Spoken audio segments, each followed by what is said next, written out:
Mesdames, Messieurs, bonjour, bienvenue sur Alizé pour votre édition de la mi-journée.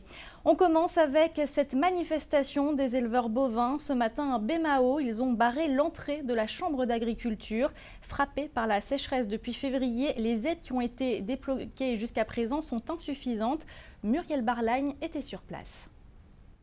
Ils ont garé leur voiture devant le portail de la Chambre d'agriculture tôt ce matin pour en empêcher l'accès. Les éleveurs de bovins ont décidé d'agir pour que de nouvelles aides d'urgence leur soient accordées. Peu après 8 heures, ils ont été reçus par la direction, une réunion pour faire le point sur leur situation et pour exprimer clairement leurs doléances. Depuis février, ils sont victimes d'une sécheresse qui n'en finit pas. Aujourd'hui, ils ne savent plus comment nourrir leurs bœufs sans s'endetter davantage. En septembre, ils avaient déjà alerté les médias sur leur situation. Une aide financière émanant de la région et du département avait été débloquée. Des aliments pour bétail ont été distribués via la Chambre d'agriculture et des distributeurs à raison d'un sac par bovin, quantité insuffisante selon les éleveurs. Il y a 44 000 bovins en Guadeloupe, ils ont débloqué 16 000 sacs. Alors il y a déjà un problème. Il y a ceux qui en ont, ceux qui n'en ont pas. Alors là maintenant, on demande de compenser les 44 000 sacs d'aliments. Et on demande 2 sacs en plus par bête. Là, après 8 mois de sécheresse, on n'a plus de revenus, on n'a plus de ressources, on ne peut même pas vendre de bêtes, ils ne sont pas en forme. Alors là, on est vraiment, c'est la crise. C'est la crise, alors là, on demande une compensation de 100 € par tête. Les éleveurs ont insisté sur l'urgence de la situation. Ils ne comprennent pas que les autorités aient tant tardé à réagir. Ce matin, la Chambre d'agriculture n'a pu que promettre de faire remonter leurs demandes au plus vite. Le financement vient du département et de la région. Nous ne sommes que des accompagnateurs, des relais dans l'opération de mise en œuvre. Donc nous allons faire remonter, nous allons donc présenter les doléances vers les bailleurs de fonds et nous espérons qu'ils pourront mettre en œuvre ce qu'il faut pour avoir une réponse assez urgente. Les éleveurs sont prêts à attendre encore une semaine pour avoir des réponses. S'ils ne voient rien venir d'ici lundi, ils menacent de durcir le mouvement. Mobilisation aussi ce matin à Baïf. Les membres du collectif Baïf Environnement dénoncent le manque d'eau depuis plusieurs années. Hier soir, la présidente de la communauté d'agglomération du Sud Basse-Terre, Lucette Michaud-Chevry, a été convoquée par le maire de Baïf pour une réunion d'urgence. Dans un communiqué, on apprend qu'un plan a été activé pour que l'eau revienne dans les robinets. Certains secteurs étaient néanmoins toujours privés d'eau ce matin. Une dotation de 3,8 millions d'euros a été prévue par la communauté d'agglomération. On reparle de l'hôpital de Capesterre-Belle-Eau. Le projet date de 2002, mais il n'est toujours pas opérationnel. Il serait même déjà en déficit selon les syndicats. Cet après-midi, la direction a convié la presse pour évoquer justement la situation financière et l'avancée des travaux. On fait le point avec Karine Gielman. Réaction du directeur du centre hospitalier de Capesterre, Élie Régent, prévue cet après-midi. Jusqu'à présent, et malgré les sollicitations des syndicats d'élaborer un protocole sur l'organisation et la gestion de l'hôpital, la direction n'avait pas souhaité réagir. La gestion de ce nouvel hôpital pose pourtant de nombreux problèmes avant même son ouverture. On ne peut plus payer les fournisseurs, les différents fournisseurs, l'échange du personnel et un certain nombre d'actions que nous ne sommes plus en mesure de mener au sein de l'établissement. On met en place une organisation, mais qui n'a pas de sens, puisqu'on ne sait pas avec qu'est-ce qu'on aura comme moyen. Autre interrogation, depuis 2002, date du lancement du projet de l'hôpital, l'évolution du panorama hospitalier en Guadeloupe a-t-elle été prise en compte ? Il y avait un schéma régional de santé qui dégageait un certain nombre de lits, notamment des lits de médecine, des lits d'HAD, et qui aujourd'hui, effectivement, ne correspond plus à la réalité et notamment au schéma régional de santé actuel qui n'est plus ce qu'il a été il y a quelques années. Une conférence de presse se déroule donc ce mardi à Capesterre à 14 h sur le chantier de reconstruction de l'hôpital à Saint-Sauveur. Au chapitre judiciaire, l'octuple champion du monde de judo Teddy Riner a été entendu par la police hier.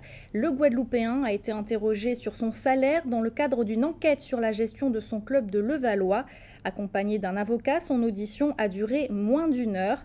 En mars dernier, la Chambre régionale des comptes d'Île-de-France avait pointé du doigt la situation du Levallois Sporting Club qui s'était détériorée.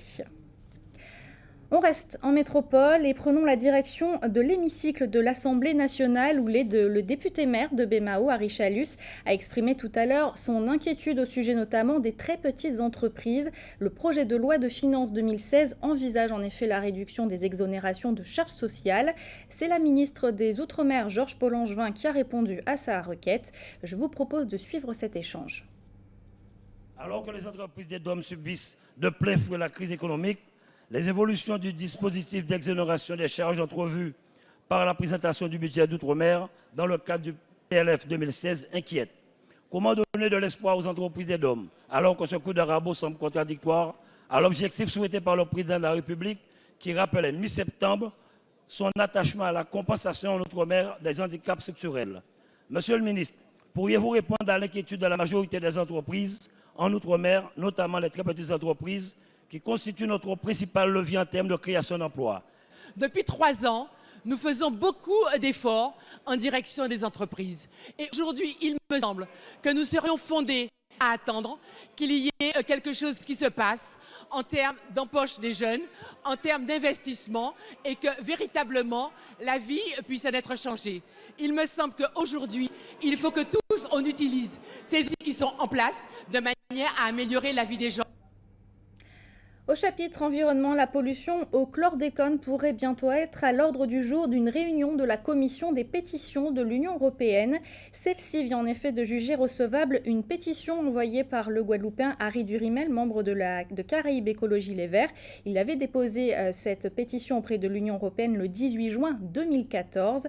L'examen de cette pétition pourrait aboutir à un jugement de la Cour de justice européenne.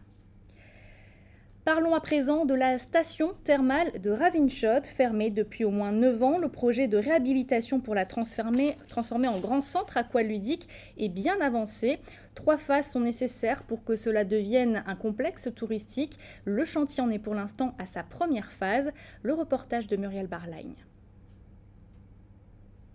L'ancienne station thermale de Ravinchod est en train de devenir le centre aqualudique René Toribio. Le chantier de la première phase du projet est bien avancé. Il s'agit de réhabiliter l'existant, c'est-à-dire de refaire les 2 piscines et les vestiaires. Les ouvriers doivent s'activer. Les travaux doivent être terminés avant le 15 décembre 2015. C'est le délai imposé pour pouvoir bénéficier des fonds européens. D'ici au premier trimestre 2016, le nouveau complexe devrait ressembler à cela. C'est vraiment un bassin tout à fait moderne, avec un système également aussi de fonctionnement qui est une véritable usine. C'est une véritable usine industrielle qui nécessitera une main-d'œuvre vraiment qualifiée, parce que tout fonctionnera de manière informatisée.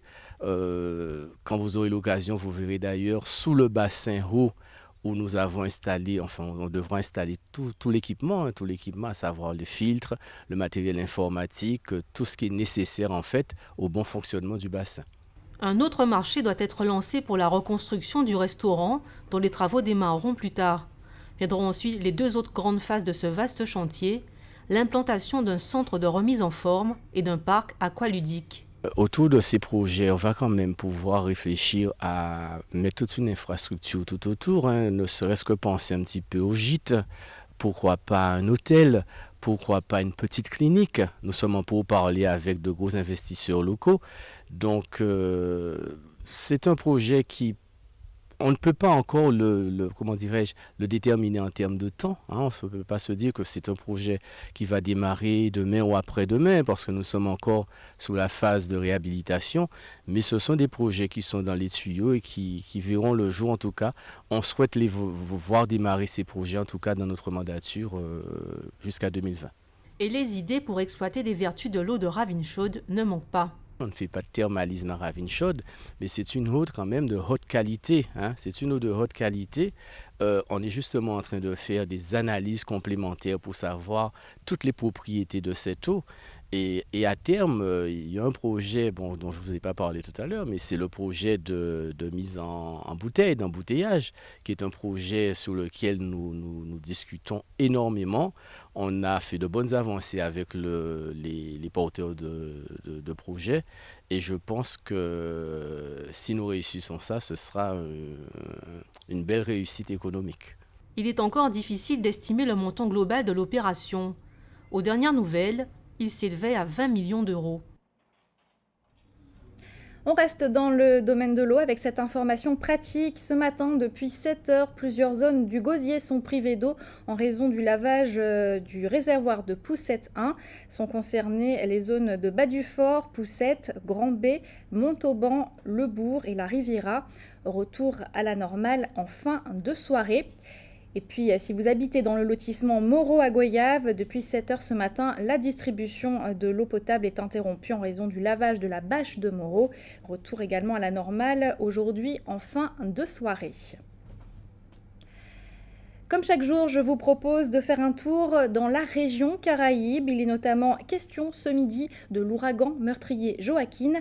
La Minute Caraïbe, elle est signée Richard Scott Tamar. L'ouragan Joaquin est pour l'instant le phénomène cyclonique le plus puissant de la saison pour l'océan Atlantique Nord.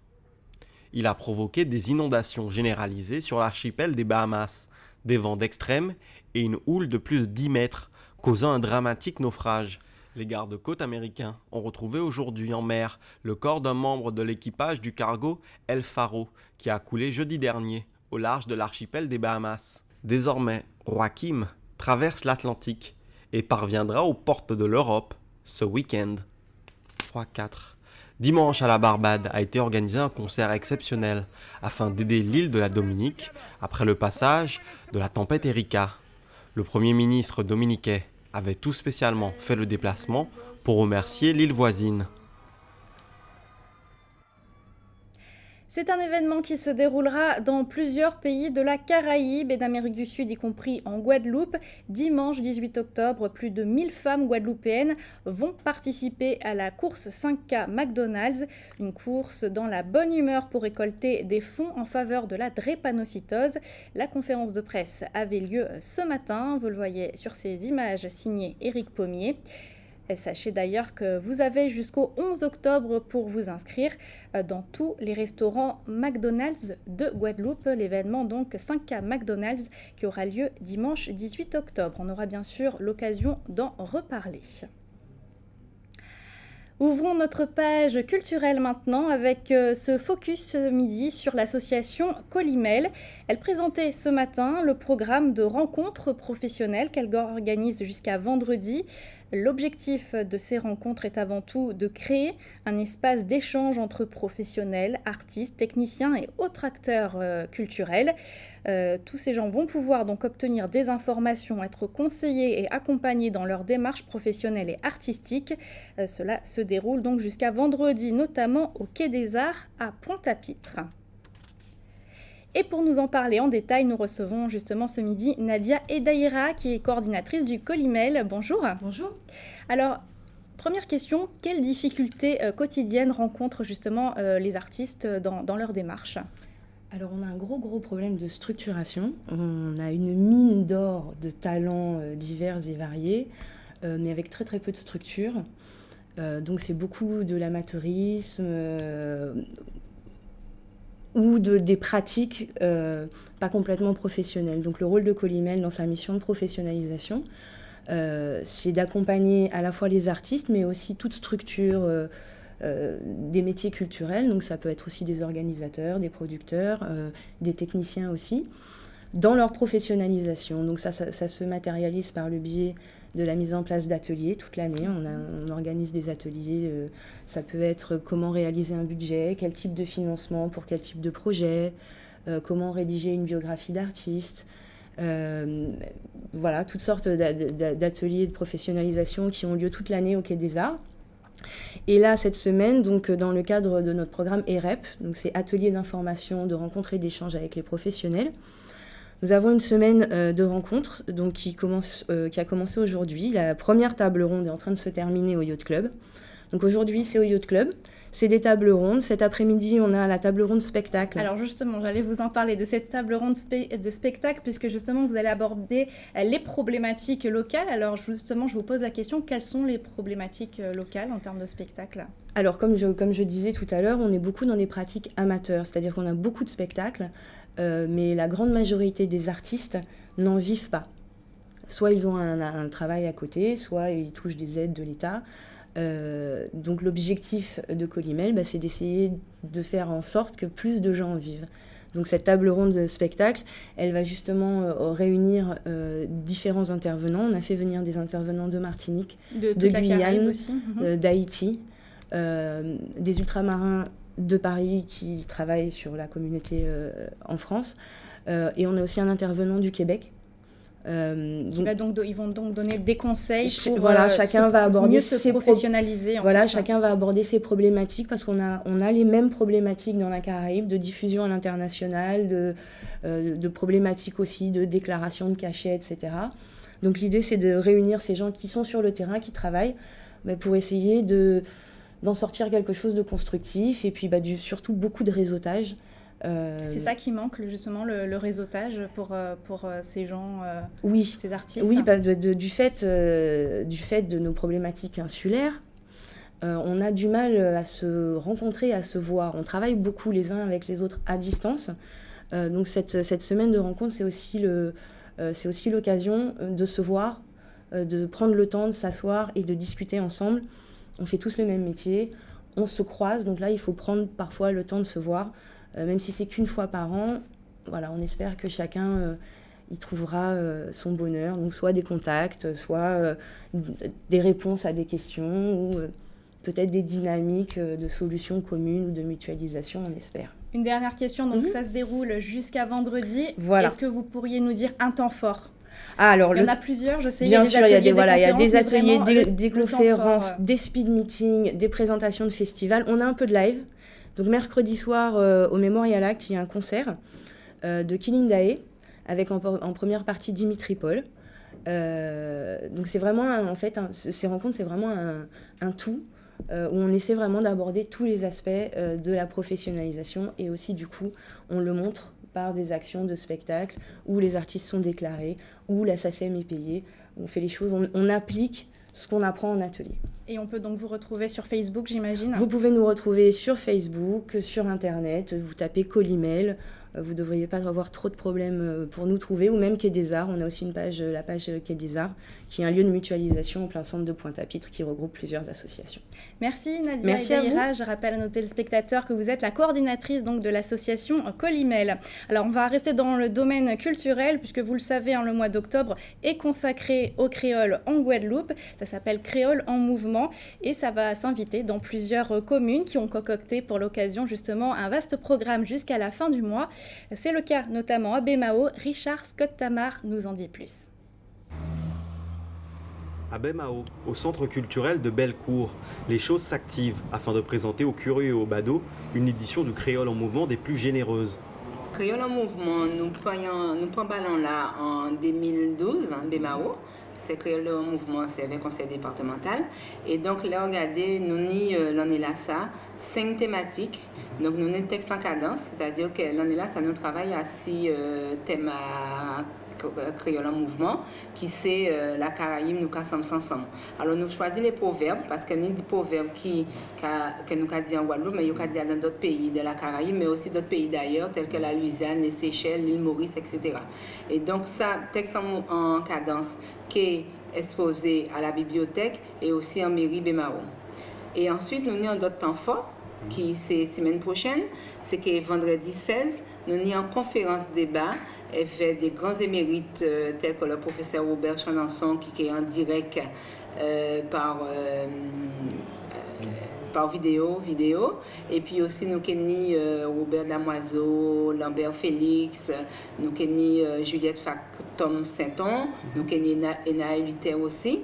Et vendredi, de 4h à 16h, nous avons ces gens qui viennent parler pourquoi étudier le créole. L'exposition Texte en cadence prendra place dans différents lieux de la ville de Bemao et sera visible à la mairie, la bibliothèque, l'église et dans les différentes écoles que compte la ville. Pour tout autre renseignement sur les manifestations de créole en mouvement qui auront lieu à Bemao, vous pouvez joindre le 05 90 26 34 08.